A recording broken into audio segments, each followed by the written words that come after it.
నెల్లూరు జిల్లాలోనూ స్త్రీ శక్తి పథకం అమలుకు అన్ని ఏర్పాట్లు పూర్తి చేశారు ఆర్టీసీ అధికారులు.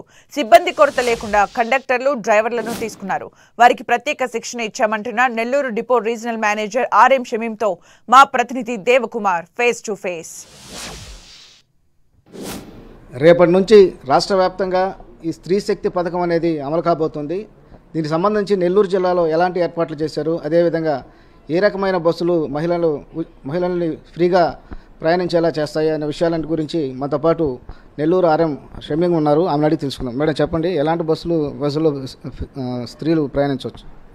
మనకి నెల్లూరు జిల్లాలో మొత్తము 492 పల్లె-వెలుగు, అల్ట్రా పల్లె-వెలుగు ఎక్స్ప్రెస్ సర్వీసులు ఉన్నాయండి. అందులో పల్లె-వెలుగు ఎక్స్ప్రెస్, అల్ట్రా పల్లె-వెలుగు ఎక్స్ప్రెస్ సర్వీసెస్లో ఈ 3 రకాల ప్రోడక్టులో స్త్రీ పథకం కింద రేపటి నుంచి అమలు రేపటి నుంచి అంటే ఇక్కడ సీఎం గారు 4 గంటలకి అక్కడ 3 to 4 విజయవాడలో ఓపెన్ చేసిన తర్వాత మనకి 4 తర్వాత మనకి ఇక్కడ ఓపెనింగ్ జరుగుతుంది.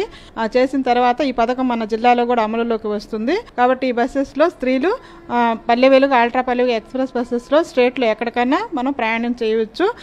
కానీ ఇందులో ఏంటంటే కొన్ని నాన్ స్టాప్ సర్వీసెస్లో, అదేవిధంగా ఇంటర్ స్టేట్ సర్వీసెస్లో, ఘాట్ సెక్షన్ బస్సెస్లో ఇవి అలో లేదు.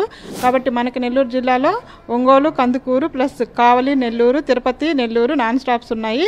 ఈ బస్సెస్లో అలో చేయబడదు. అలాగే సిబ్బంది కొరత కూడా ఉంది కదా మేడం, అలా సిబ్బంది కొరత ఏ విధంగా తీరుస్తున్నారు, అదేవిధంగా వాళ్ళకి ఎలాంటి శిక్షణ ఇచ్చారు?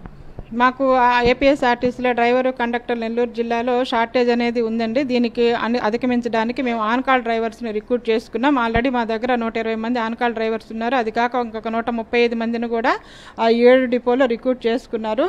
అలాగే మేడం, ఇప్పుడు బస్సుల్లో ఎంత శాతం స్త్రీలు కేటాయిస్తున్నారు, పురుషుల పరిస్థితి ఏంది? అంటే ఇప్పుడు ఇన్ని సీట్లు కేటాయించడం అనేది ఏం లేదండి. ఫస్ట్ ఎవరెక్కితే వాళ్ళకే సీట్లు ఉంటాయి. కాబట్టి స్త్రీలందరూ ఫుల్ అయిన తర్వాత జెంట్స్ ఎక్కాలన్నా సీట్లు లేకపోవచ్చు. కాబట్టి ఇంత కోటా ఒకరికి ఇంత అనేది లేదు. బస్సులో ఎవరు ముందు వస్తే వాళ్ళు ఎక్కడానికి ఆస్కారం ఉంది. అలాగే ఇంటర్ స్టేట్ సర్వీసుల పరిస్థితి ఏంది? అలాగే ఇప్పుడు సపోజ్ ఒక నెల్లూరు నుంచి ఒక వైజాగ్ పోవాలంటే ఇక్కడ నుంచి డైరెక్ట్గా బస్సులు లేవు. కాబట్టి వాళ్ళు పోవాలంటే ఎన్ని బస్సులు మారాల్సి వస్తుంది? ప్రతి జిల్లా మారాలా?